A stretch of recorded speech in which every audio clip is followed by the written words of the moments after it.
Washington mornings on the Mall. 105.9 FM. And AM 630. WMAL. 737 on WMAL. This is where Washington comes to talk. Coming up later in the show, it's 8:05. We're going to be joined by comedian David Alan Grier. And then at 8:35, Fox News' Brett Baer. I'm Larry O'Connor alongside Brian Wilson. And on the Newsmaker hotline right now is Porter Goss, former CIA director under President Bush, a man who also served as the chairman of the House Intelligence Committee. We asked him to come here today to talk about the Bush legacy, given that they've just opened the library there in Texas. And Mr. Goss, we will get to that, but there's some breaking news we sort of need to get you to weigh in on, if you don't mind. And it has to do with these reports that, there apparently was not great cooperation between the FBI and the CIA when it came to maintaining these watch lists, and that perhaps because of that, these suspects sort of slipped through the cracks. Based on what you know that's in the public domain, what do you think about that report? Well, based on what I know that's in the public domain is that the terrible tragedy that happened in Boston clearly showed that we've got some work to do to improve our new architecture in our intelligence community. We've always had a problem with what they call the stovepipes, people not getting the right information, the right time, in the right places. And we still have that problem. It involves all the usual things in Washington of turf wars and so forth. We've made progress on it, and we're better than we were, but linking our overseas intelligence to our domestic law enforcement people continues to be an area where we can do a lot better, and working with our allies overseas is critically important in that, and that's really part of the intelligence business. All right, and if the Russians had called you when you were CIA director and said, we got a guy here we think you need to check out, what would have been your reaction? Well, I can tell you the Russians actually did tell me. They had serious problems with terrorist jihadists in Chechnya, and named a specific area, which is very close to where these gentlemen apparently were, or at least the older brother was, down in the Pangisi Gorge between Tbilisi and Dagestan.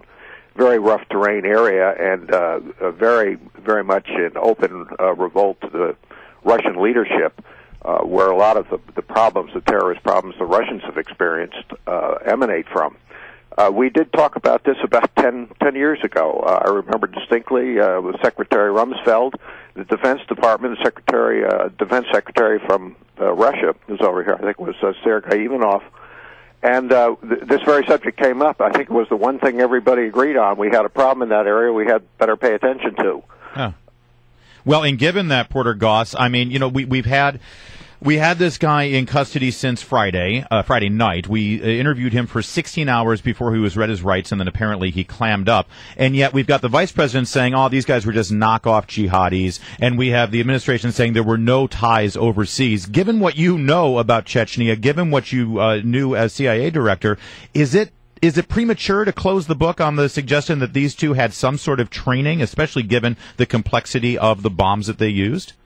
I wouldn't make a judgment on that because I have absolutely no facts. I've only seen what's in the public domain on it. But I will put this way: my antenna certainly would go up if somebody told me that these people had been in this area and they had been either influenced or helped or inspired in some way by the people there who have a real grudge to settle with a lot of folks out in the world.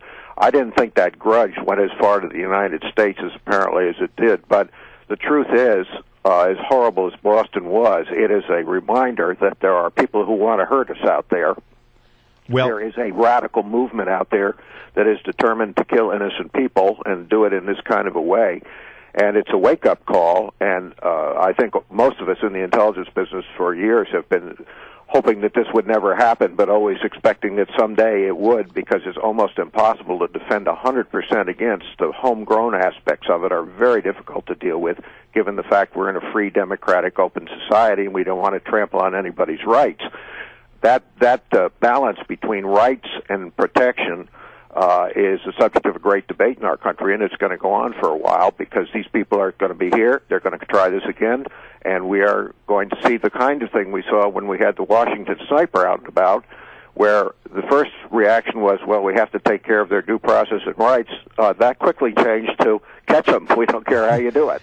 Porter Goss, you and former President George W. Bush, you got that wake-up call, or at least a similar wake-up call, on September 11th, and what came of that became what was known as the War on Terror.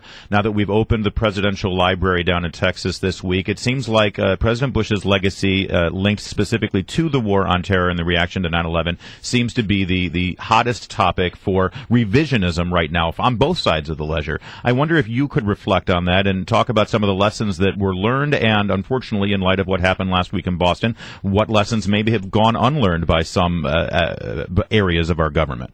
Well, I congratulate you for recognizing and celebrating the opening of another great landmark, not only on our map of places to go for your summer visits, the library there, but also it's a landmark of history because George Bush is the opening president of this millennium. And he showed great courage to lead in an area where we haven't had a lot of experience, and that is dealing with this kind of a asymmetric warfare, unconventional warfare, which really is sort of a representative of a class of cultures. And I thought he showed great courage. He, as an individual, I have nothing but admiration for him. He's honest, decent, smart, hardworking, and he has extraordinarily great faith.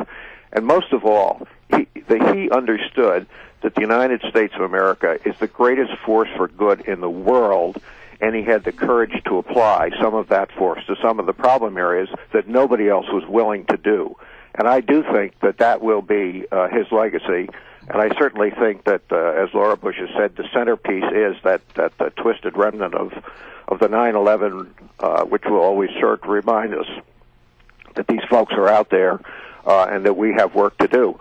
The interesting part of it, the irony to me, is that George Bush also understood that we are after exactly the same hearts and minds that the terrorist jihadists are, and that is the moderate Muslim people, the good people around the world who don't want this radicalism going on, who happen to be of the Muslim faith. And he understood that and employed programs as well, started building the programs to try and get to the hearts and minds of the moderates who are either unwilling or unable to bring in tow these radicals who want to hurt innocent people. You know, there was one other item that's very much in the news today. It has to do with the Syrian forces apparently using sarin gas. Where do you suppose those chemical weapons came from? You know, I don't want to speculate on that because that would lead to troubles. But I do believe we have to keep a very, very close watch on these things and continue to support our capabilities to monitor them and control them because they are out there. There's no question that we have seen incidents in the past where these chemicals have been used. They are dreadful. The impact on innocent human beings is just outrageous and would enrage anybody, I think. Well, not to belabor the point, but I will. Go ahead. Why is it troublesome to answer that question? It is troublesome to answer it because you want to be correct. If you are going to make an allegation, you want to be able to back it up. There's so much speculation and connecting dots sometimes that don't connect. Conventional wisdom gets going one way, and that's not the way things really are. Awful lot of people comment on intelligence matters who really don't know, but they're guessing, and they're trying to do their job and inform the public. But they really don't get it exactly right because they don't know, because a lot of this is classified because our capabilities to deal with it have to remain classified if they don't work. Let me ask you this way then, Porter Goss. At the time, during the buildup of the Iraq War, were there reports, and were they legitimate, that potentially Saddam Hussein had sent some of his chemical weapons across the border for safekeeping in Syria? I certainly heard reports that there had been chemical weapons that had been sent across the border in Syria. That is correct. And in your role back then, when you heard those reports, how valid do you think they were? Let me put it that way. There was enough angst about those kinds of things that they needed to be checked out, and they certainly were in what I will call a prioritized order of what seemed to be the most threatening. And what was the result of that investigation? I think I'm going to have to leave that to others to talk about who are presently dealing with the problem, because I would not want to confound their tasks in any way. But it was concerning to you at the time? Absolutely. All right. Porter Goss, I can't tell you how honored we are to have you here, and I know you were here to talk about the Bush Library, but boy, you're fantastic on all these issues. We'd love to have you as a regular. Yeah, we'd love for you to come back. Really exceptional interview. Thank you so much. Well, thank you very much. I appreciate your attention. All right. Porter Goss.